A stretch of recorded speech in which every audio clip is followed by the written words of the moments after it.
자, 오늘 말씀 제목, 또 사자성어로 되어 있는데, 청출어람. 많이 들어보셨죠? 네, 이 청출어람은 전국시대 사상가로서 순자 어디서 많이 들었는데, 그죠? 이순자 말고 저 중국에 있는 그 순자입니다. 성악설을 주장한 그 순자가 자기 권학편에서 이야기한 그런 말입니다. 청치지어람, 이청어람, 빙수위지 이한어수요 라고 그렇게 얘기를 했습니다. 푸른색은 쪽에서 취했지만 쪽빛보다 더 푸르고 얼음은 물에서 이루어진 것보다 물보다 더 차갑다라는 그런 이야기입니다.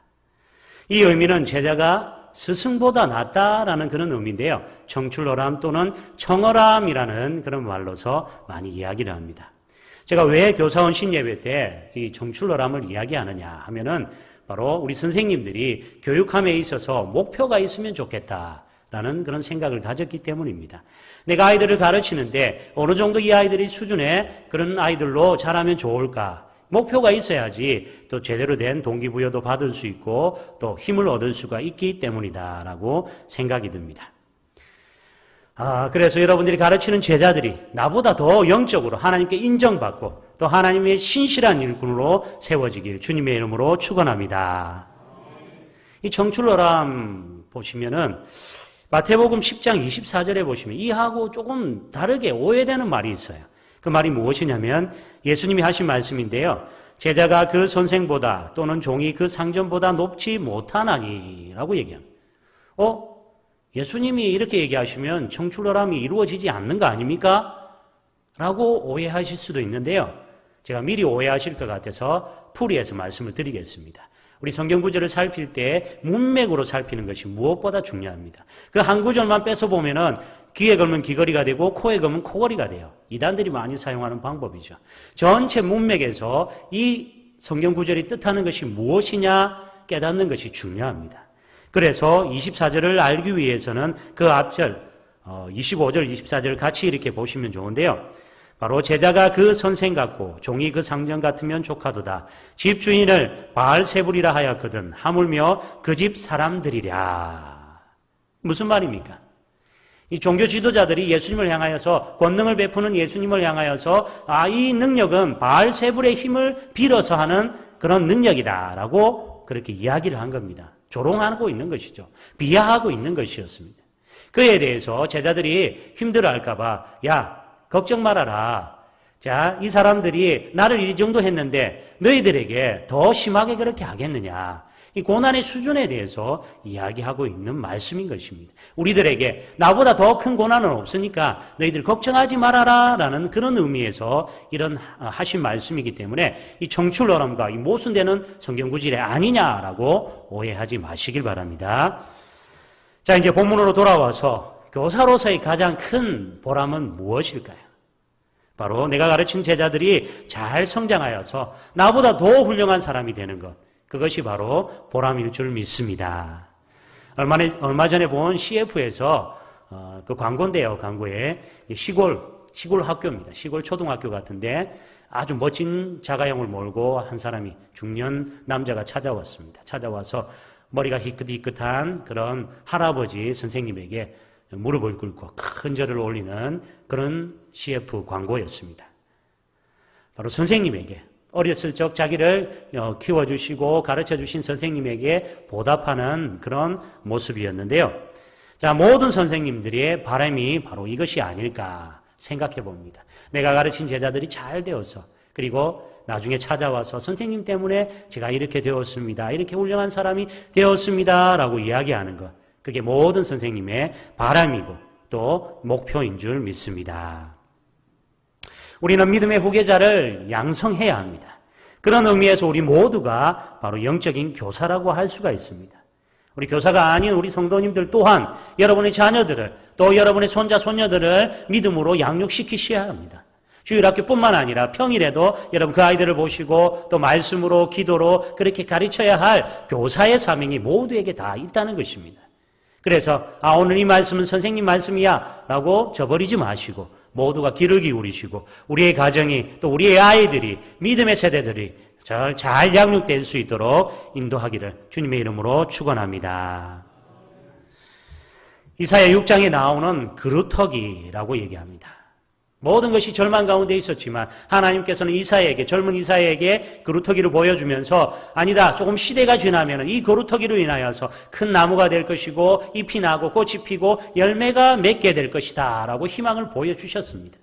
우리의 다음 세대, 우리 지금도 잘하고 있지만 우리의 다음 세대들이 정말 이 그루터기 같은 그런 믿음으로, 신앙으로 잘 자라서 하나님 나라의 거목으로 세워지길 주님의 이름으로 축원합니다. 이를 위해서 우리 교사 선생님들을 불러주셨습니다. 이것이 사명입니다. 이 사명을 온전히 감당하기 위하여 어떠한 목표를 가져야 되느냐. 오늘 본문 말씀을 통해 목표를 가졌으면 좋겠습니다. 오늘 엘리야와 엘리사의 그 관계 속에서 그들의 그 삶 속에서 무엇이 있었느냐. 바로 청출어람이 있었다는 것이죠. 엘리야보다 엘리사가 갑절의 영감을 받았습니다. 영적으로 그 능력을 2배나 더 받았다는 것입니다. 이것이 바로 우리의 주일학교에도 우리의 다음 세대 교육에도 있어야 될 줄 믿습니다. 제자단자라면 스승보다 뛰어난 사람으로 성장하여 선생님께 큰 보람이 될 수 있는 방법들을 오늘 배우는 시간이 되시고 또 우리 선생님들은 내 제자들을 어떻게 양육해야 나보다 더 뛰어난 청출어람, 청어람의 그런 제자들로 만들 수 있을까 고민하고 또 기도할 수 있는 시간이 되기를 소망합니다. 하나님께서 이제 엘리야를 회리바람으로 하늘로 데리고 가시려고 작정하셨습니다. 성경에 보면은 죽음을 맛보지 않고 올라간 사람이 있습니다. 바로 누굽니까? 에녹과 오늘 엘리야입니다. 그래서 엘리야를 하나님께서 데리고 가시려고 그렇게 작정하셨는데 이때 엘리사가 막 따라옵니다. 엘리야를 억지로 따라가면서 길갈과 베델과 여리고 심지어는 요단까지 따라가서 이제 나는 헤어질 수 없습니다. 계속 따라가겠습니다. 엘리야는 이제 그만 됐다. 집으로 돌아가라. 라고 만류함에도 불구하고 엘리사는 계속 따라가고 있습니다.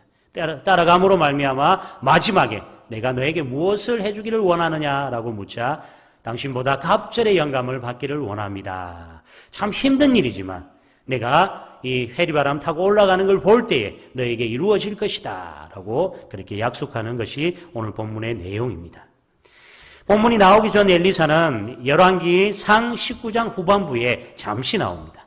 그리고 열왕기하 2장에 이르러까지 그의 행적이나 모습은 전혀 찾아볼 수가 없습니다. 엘리야가 계속 나옵니다. 아주 평범하게 엘리야만 수종들었던 그런 모습입니다. 즉 어디에도 엘리야를 능가할 만한 그런 능력의 모습이 나와 있지를 않습니다. 예를 들어서 이 사람의 가문이 이런 가문이었다. 아니면 이 엘리사가 어떤 무엇을 배웠는데 엄청나게 좋은 걸 배웠다. 아니면 학벌이 좋다든지 가문이 좋다든지 아니면 재력이 엄청나게 뛰어난 사람이었다라는 기록만 있었어도 그가 그럴 수 있겠다라고 생각할 수 있겠지만 전혀 그런 게 없었습니다. 그냥 엘리야만 수종들던 그런 종과 같은 역할을 했던 사람입니다. 결국 본문의 특별한 동행의 결과 그가 갑절의 영감을 받을 수가 있었다라는 것을 우리가 알게 되는 것이죠. 다른 무언가 때문에 갑절의 영감을 받은 것이 아니라 인물이 뛰어나서 받은 것이 아니라 키가 커서 받은 것이 아니라 그가 이 동행을 통하여서 이 동행에서 무언가를 보여주었기 때문에 그 갑절의 영감을 받을 수가 있었다는 것입니다. 이것을 살펴보고 또 우리 선생님들은 내 제자를 양육할 때 이런 제자로 그리고 제자들은 내가 선생님보다 더 뛰어나기 위하여 이것을 꼭 붙잡을 수 있는 우리 보남교회 우리 주일학교 모든 성도님들 우리 또 스승 제자들이 되기를 주님의 이름으로 축원합니다. 그것이 무엇이냐? 오늘 엘리사를 통해서 우리가 배울 텐데요. 첫째는 끝까지 따라오게 만드시길 바랍니다. 우리 선생님이 우리 제자들을 끝까지 따라오게끔 만드셔야 되는 것이에요. 2절과 4절과 6절에 보시면은요, 엘리야가 엘리사를 향하여서 남아있어라.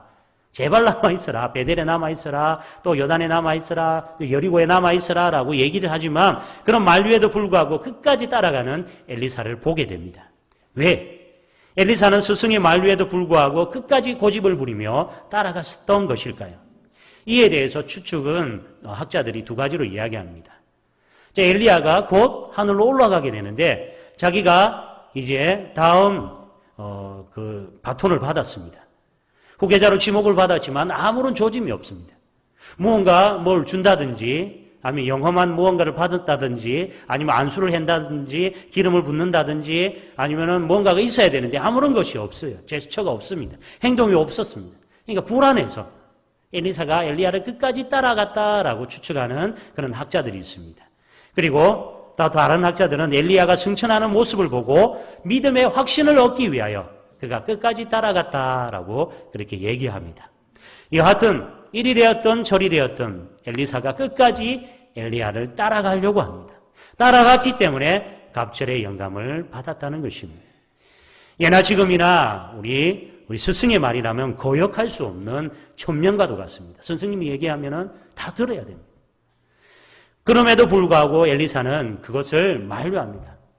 머물러라 하면 머물러야 되는데 안 됩니다 하고 끝까지 쫓아가고 있는 그런 모습입니다. 특히 불의 선지자 능력의 엘리야의 말은 더더욱 더 그러했을 것입니다. 그러나 엘리사는 이러한 스승의 3번에 걸친 만류에도 불구하고 끝까지 쫓아가고 있는 모습을 보여주고 있습니다. 오늘 사는 우리에게도 이러한 신앙의 자세가 필요합니다. 제자단 입장에서 스승을 끝까지 따라가려고 하는 그런 끈기가 필요하다는 것입니다. 우리의 제자들은 어떻습니까? 나를 끝까지 따라가려고 오는 그런 끈기가 있나요? 한번 생각해 보시길 바랍니다. 오늘 끝까지 포기하지 않고 자신의 꿈을 위해 노력했던 한 여인을 여러분에게 소개하고자 합니다. 26세의 미국인인 이 여인은 다리를 다치는 바람에 5년간 다녔던 그 신문사를 그만두게 되었습니다. 그래서 그녀는 이제 소설을 적게 되었습니다. 소설을 적었는데요. 10년 동안 심혈을 기울여서 1037페이지나 되는 아주 긴 소설, 장편 소설을 완성했다고 합니다. 자, 이것을 출판하기 위하여서 출판사를 찾아갔습니다. 그런데 무명의 그 여인에게 아무도 이 책을 출판하도록 그렇게 허락하지를 않았습니다. 이 출판사, 저 출판사 아무리 다녀봤지만 출판을 하지를 않는다라고 얘기를 했습니다. 그렇게 7년의 세월이 무심하게 흘러갔습니다. 그녀의 원고는 이제 닳아서 너덜너덜하게 되었습니다. 그러던 어느 날 대형 출판사 사장이 애틀란타에 기차를 타고 온다라는 이야기를 듣게 되었습니다. 그래서 그녀는 그 역으로 달려갑니다. 역에 달려가자마자 맥밀란 출판사의 레이슨 사장이 이제 기차를 타고 막 떠나려고 하는 그런 시점이었습니다. 그때 이 여인은 막 달려가서 그 사장님한테 사장님 제 소설인데 꼭 한번 읽어주세요 하고 그렇게 맡겼다고 합니다. 사장은 그걸 받고 예 하고 건성으로 대답하고 그냥 선반 위에 던져두었습니다. 뭐 이거 읽어볼 필요가 있겠냐 하고 던져본 겁니다. 그런데 갑자기 승무원이 찾아옵니다. 승무원이 찾아와서 정보를 전해줍니다. 무슨 정보지 하고 봤는데 사장님 꼭 한번 읽어주세요. 그녀가 보낸 정보였던 것입니다. 그래도 에이 하고 정보까지 던져버리고 피곤한 나머지 그 사장은 자려고 하는데 어느 정도 한 중간 지점을 지나자 다시 정보가 왔습니다. 똑같은 정보였습니다. 사장님 제발 꼭 한번 읽어주세요. 사장은 에이 또 하고 또 집어 던져버렸습니다. 그리고 이제 여기 내려 이제 다시 종착점에 다 올 지점에 한 번 더 3번 이렇게 온 거예요. 그래서 이 뭐지 하면서 그냥 읽어보기 시작했답니다. 읽어보기 시작하는데 점점 재미있기 시작하고 그가 내려야 할 종착점인데도 불구하고 계속 앉아서 그 소설을 끝까지 읽었다고 합니다. 자, 이 소설의 제목이 무엇이냐면은 바로 바람과 함께 사라지다입니다. 한 번쯤은 다 들어보셨을 거예요. 아니면 영화로 보셨나요? 비비안 리가 나왔던 그 영화 바람과 함께 사라지다. 자, 그 소설은 6개월 만에 100만 부를 넘게 되었습니다. 그 후 그 소설은 27개 국어로 번역되어서 해마다 20만 부씩 그렇게 인쇄되었다고 합니다. 그리고 지금까지도 1600만 부 이상 팔려간 그런 베스트셀러가 되었다고 합니다. 그녀가 만약 이러한 끈기가 없었다면, 정보를 3번씩이나 보내는 그런 끈기가 없었다면 이 책은 세상에 빛을 보지 못했을 것입니다. 우리의 제자들도 마찬가지입니다. 그런 끈기가 없었다면, 이 말씀을 붙잡으려고 하는 끈기가 없다면, 우리 선생님을 따라가려고 하는 그 끈기가 없다면 좌절하고 실망하고 결국 세상으로 나아갈 수밖에 없을 것입니다. 우리는 그 끈기를 가질 수 있도록 우리 제자들을 양육해 주시길 바랍니다. 엘리사가 엘리야를 끝까지 쫓아갔던 것처럼 우리도 우리 스승을, 우리 선생님들을 따라올 수 있도록 그렇게 만드셔야 됩니다. 어떻게 만드시겠습니까? 돈을 주시든지 아니면 뭐 능력을 보여주든지 아니면 오늘 제가 예수님처럼 가르침을 통하여서 여러분들이 아이들이 놀라고 그리고 권세 있는 가르침이다. 그리고 삶이 변화되는 그 가르침을 통하여서 우리 선생님을 따라올 수 있도록 그렇게 만드셔야 됩니다. 그럼 매력적인 그런 선생님이 되셔야 됩니다. 아이들에게 있어서 저 선생님처럼 되고 싶다라는 마음을 가질 수 있도록 여러분들이 하나님께 기도하시길 바랍니다. 뭐 다른 어떤 면보다도 영적인 면에서 우리 아이들이 저 선생님처럼 기도하고 싶다. 저 선생님처럼 내가 예배하고 싶다라고 그렇게 붙잡을 수 있도록 기도하시고 그렇게 만드시길 주님의 이름으로 축원합니다. 바울은 자신 있게 이야기합니다. 고린도전서 4장 16절에 너희들은 나를 본받는 자가 되어라. 어찌 보면 아주 교만한 사람입니다. 나를 본받는 자가 되라. 쉽지 않은 말입니다. 그렇지 않습니까? 바울은 내가 예수 그리스도를 닮아가듯이 너희들이 나를 닮아라 라고 얘기하고 있는 것입니다. 우리 동일하게 우리 주일학교 선생님들 우리 아이들에게 내가 예수님을 닮아갈 테니 너희들은 나를 닮아라 라고 자신 있게 이야기할 수 있는 우리 선생님들 우리 성도님들 다 되시길 주님의 이름으로 축원합니다. 부끄러워하지 마시고 내가 닮아가려고 하는 그 노력 속에서 우리 아이들이 선생님은 예수님을 닮으려고 저렇게 노력하는구나 라는 것을 느낄 수 있도록 그렇게 만들어 주셔야 되는 겁니다. 그리고 자신 있게 이야기해 주시길 바랍니다. 너희들의 삶을 봐라. 앞으로 알 수 없는 그 상황 속에서 나처럼 이렇게 되기를 원한다라고 그렇게 기도할 수 있는 자신 있게 기도할 수 있는 저와 여러분 되기를 소망합니다. 자, 두 번째입니다. 엘리야와 엘리사의 그 관계 속에서 스승과 깊이 있는 교감을 나누게 그렇게 만들어 주시길 바랍니다. 교사들과 제자의 그 관계 속에서 깊이 있는 교감이 필요하다는 겁니다. 오늘 3절과 5절 말씀을 보시면 베델과 여리고 생도들이 나와서 엘리사에게 이야기합니다.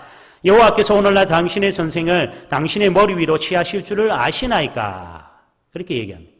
데리고 가는 줄 알고 있습니까? 라고 묻자 엘리사가 나도 아노니 너희는 잠잠하라 라고 얘기합니다. 좀 심한 말로 얘기하고 있죠. 잠잠해라, 입 닫아라 라고 얘기하고 있는 거예요. 뭡니까? 너희들이 모를 만큼 나는 엘리야와 정말 깊이 있는 교감이 있다라는 것을 보여주고 있는 말인 것입니다. 미리 알고 있다는 것입니다. 나의 스승인데 그것조차 모르겠느냐. 엘리사는 엘리야의 모든 것을 알고 있었습니다. 조금 과장된 말이긴 하지만 수정 들면서 그 상전의 모든 것을 다 알고 있는 것, 그것은 기본 중에 기본인 것이죠. 스승의 기분까지도 체크해서 그 기분에 맞출 수 있는 그런 수준까지 모습을 보여주고 있는 것입니다. 엘리사는 엘리야를 잘 알고 있었기에 그 기회를 잡으려고 했던 것입니다. 엘리야가 곧 올라가기에 나에게 기회는 이제 이때뿐이다 라는 사실을 알고 있었던 것이죠. 저도 학교 다니면서 우리 선생님과 좀 인간적인 유대관계를 좀 더 깊게 했었다면 좀 좋았지 않았을까. 저는 학창시절 때 선생님도 별로 싫었어요. 별명들이 다 메두사, 이런 또 무시기, 이런 식으로 해가 좀 하여튼 그런 깊이 있는 교감을 못 가져서 정말 좋은 선생님도 많으셨는데 제가 좀 더 다가갔다면은 더 이 공부하려고 하는 그런 마음도 더 생기지 않았을까 그런 생각을 해보고 신학교 가서야 이제 좋은 교수님들 만나서 또 밖에서 식사도 하고 같이 또 이런저런 이야기도 하면서 내가 공부에 대한 그 열정들을 가졌던 생각이 듭니다. 후회는 아무리 빨라도 늦은 법입니다. 맞습니까? 학생들 맞습니까? 우리 선생님들과 좀 친해지려고 노력하시길 바랍니다. 좀 별로 마음에 안 드는 선생님일지라도 그 선생님과 마음을 열어서 좀 더 그 선생님이 나에게 좋은 선생님으로 다가올 수 있도록 마인드 컨트롤을 좀 하시고 이 선생님은 정말 예쁜 선생님이야. 못생겼더라도 이 선생님은 정말 멋진 선생님이야 라고 그렇게 컨트롤을 그렇게 하시면 좋을 것 같습니다. 저도 주일학교 때 한 선생님이 참 생각납니다. 얼굴도 잘 기억도 안 나고 성함도 잘 모르겠는데 일단 그 선생님이 저를 자기 집으로 데리고 갔어요. 데리고 갔는데 제가 참 주일학교 때 모범생이었던 것 같죠? 네, 비웃으시고 계시는군요. 맞습니다. 저는 이 장의자, 그때도 장의자가 있었는데 이 장의자를 막 뛰어넘는 걸 저의 보람으로 삼았습니다. 예배 시간 때 막 발짝발짝 마치 장애물 경기하듯이 발짝발짝 뛰어넘고 저를 잡으려고 하는 선생님들이 한 두세 분 정도 계셨던 그런 기억이 있습니다. 이런 말괄량이 아니고 개구장이었던 저를 자기 집으로 초대했던 선생님들은 쟤는 뭐가 될지 참, 혀만 차던 선생님들이셨는데 그분은 저를 집으로 초청한 거예요. 집에 갔는데 제가 기억에 남는 게 있습니다. 뭐냐면은 컴퓨터예요. 처음 봤습니다. 컴퓨터를 그때. 386인지 486인지 잘 모르겠는데 컴퓨터가 딱 있고 딱 켜주시면서 야 게임을 해봐 하면서 딱 보여주시는데 저는 신세계를 본 거예요. 우와 이 선생님 너무 대단하다. 이 선생님하고 친해야 되겠구나. 이 선생님 너무 사랑해. 왜냐하면 또다시 초청해주면 거기 가서 컴퓨터를 할 수 있을 것 같은 그런 마음이 들기 시작한 거예요. 그래서 주일날 갑자기 변하기 시작했습니다. 장의자에서 절대 뛰어다니지 않고 그 선생님은 마음에 들려고 뭐든지 노력하는 그런 학생으로 변화가 된 거예요. 그 선생님이 얘기하면 예 맞아요 하고 이 리액션도 막 좀 보여주는 아이로 변했습니다. 왜? 선생님 집에 가서 컴퓨터 하려고. 목적이 어쨌든 간에 그 삶이 변한 겁니다. 그 선생님과 깊이 있는 그런 교감을 가질 수가 있게 되었던 것이죠. 우리 선생님들도 아이들에게 마음문을 열어주시길 바랍니다. 또 아이들도 그렇게 될 때 마음문을 열게 될 것입니다. 그냥 여러분들이 한 해 지나면 헤어질 아이들이니까 대충 시간만 때우듯이 뭐 사명 감당하고 있다면은 아이들도 그렇게 때우듯이 그 자리에 앉아 있을 수밖에 없을 것입니다. 그리고 아이들을 기다리고 있는데 내일이 바빠서 아니면 피곤해서 아이들과 약속을 저버린다면 아이들은 우리 선생님을 나를 소중히 여기지 않는구나. 나를 존귀히 여기지 않는구나. 나를 사랑하지 않는구나 라고 생각할 수밖에 없다는 것이죠. 나보다 더 사랑하는 것이 있는가 보다 라고 생각합니다. 오해하는 거예요. 얼마 전 제가 경북로의 교육부 소속인데 주일학교 연합회 의원들과 연석회의를 했습니다. 가진 적이 있습니다. 그때 외관교에 계셨던 집사님이신데 지금 권사님이 되신 것 같아요. 안면만 있고 이름도 잘 모르는 분이었어요. 그분이 저에 대해서 이야기를 하는 겁니다. 저에 대해서 그때 전도사님이었는데 전도사님이 생일 때마다 이렇게 그 엽서를 적어서 우리 아이들에게 줬는데 그게 참 기억에 남더라. 참 아이들과 교감을 가지려고 하던 그런 분이었다라고 얘기하는 걸 들었습니다. 저는 기억도 안 나는데 그분은 알고 계시더라고요. 정말 그런 사람 같습니까? 아니, 저 생일 때 뭐 받으신 분들은 예라고 대답해 주셔야죠. 그냥 입 닫고 계시면 어떻게 하십니까? 다 그런 것 같습니까? 예, 아직 생일이 지나지 않으신 분들은 아직 잘 모르실 텐데 생일날 되면 뭐가 하나 갑니다. 제가 갈 테니까 여러분들의 마음을 얻기 위하여서 제가 준비한 선물입니다. 절대 교회에서 준비한 게 아닙니다. 제가 사비 틀어서 하는 겁니다. 그래서 그걸 아시고 그렇게 마음문을 열어주시고 맛있게 잡수시고 마시시고 그렇게 저를 위해서 기도해 주시면 됩니다. 그렇게 하시겠습니까?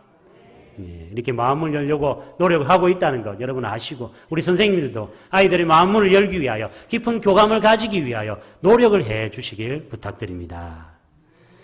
이런 의미에서 우리의 영원하신 스승인 그 예수님의 형편도 우리가 알아야 될 줄 믿습니다. 예수님이 우리에게 가르쳐 주시는 것들 그것을 이론적으로만 알기보다는 예수님의 형편이 예수님이 왜 이렇게 말씀하셨는지 제대로 알고 그래서 그 가르침에 대해서 깊이 있는 교감을 가지고 능력 있는 삶을 살아갈 수 있는 저와 여러분 되기를 소망합니다. 그래서 온전한 신앙 고백을 하기를 그렇게 바라는데요. 주는 그리스도시요 살아계신 하나님의 아들입니다 라고 그렇게 고백할 수 있고 주님이 기뻐하시는 일이 무엇인지 주님의 영광 받으신 일이 무엇인지를 알고 그것을 그대로 행할 수 있는 저와 여러분 되기를 소망합니다. 세 번째입니다. 세 번째는 보다 큰 비전을 바라보는 아이들로 교육해 주시길 바랍니다. 9절과 우리 10절 말씀을 같이 한번 읽어보도록 하겠습니다. 9절과 10절 읽겠습니다. 시작.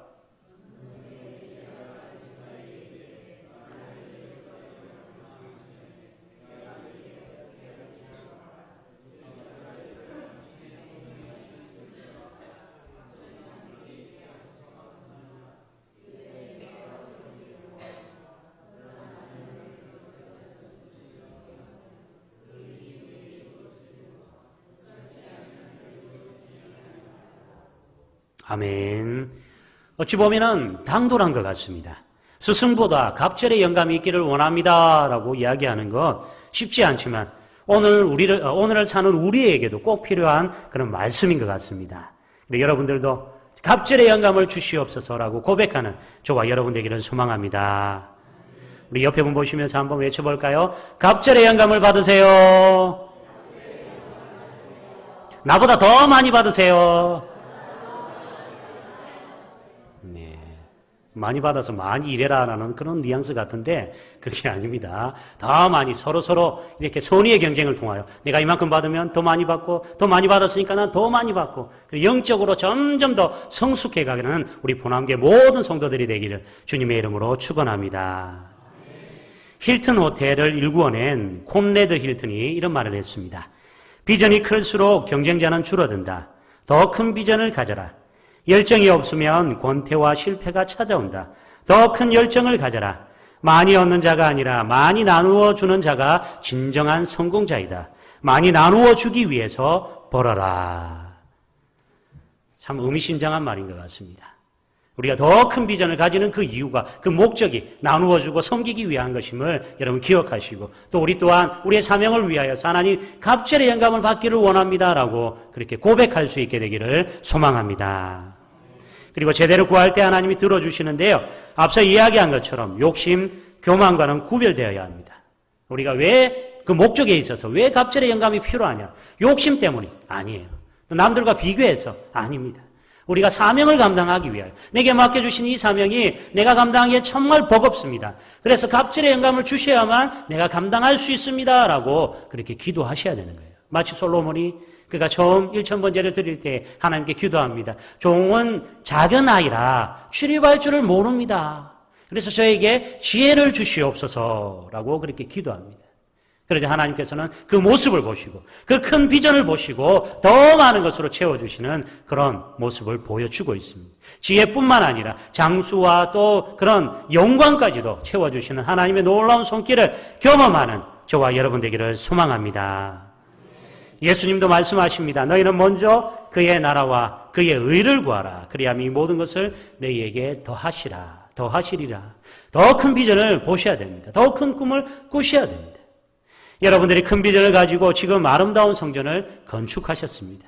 이제 여러분의 다음 세대들이 더 큰 비전을 가지고 더 비전 2025에 쓰임받을 수 있는 주님의 일꾼으로 여러분이 그렇게 가르쳐 주셔야 됩니다. 세우셔야 됩니다. 우리 선생님이, 우리 부모님이 이렇게 만드셨는데 저희는 더 크게 하나님의 더 큰 일들을 감당하겠습니다라고 이야기하는 자신감 있는 온전한 헌신을 고백하는 우리의 제자들, 우리의 자녀들이 되기를 주님의 이름으로 축원합니다. 말씀을 정리하겠습니다. 교권이 무너져가고 있는 이때 교회 안에서만이라도 스승된 도리로 우리의 제자들이 끝까지 인내하며 스승에 대한 존경심으로 가르침을 받들게 하며 또 큰 비전을 가지도록 가르칠 수 있는 그런 우리 포남교의 모든 주일학교가 되기를 소망합니다. 그리고 제자들 입장에서 마찬가지로 인내와 스승에 대한 존경심과 청출어람의 정신으로 바르게 양육되어서 주님 나라의 큰 일꾼들, 솔로몬 성전의 야긴과 보아스 같은 기둥과 같은 그런 일꾼들이 되기를 주님의 이름으로 축원합니다. 아멘. 기도드리겠습니다. 하나님 감사합니다. 오늘 교사 헌신 예배를 통하여서 엘리야와 엘리사의 그 관계 속에서 엘리사가 갑절의 영감을 받았던 것을 기억하기를 소망합니다.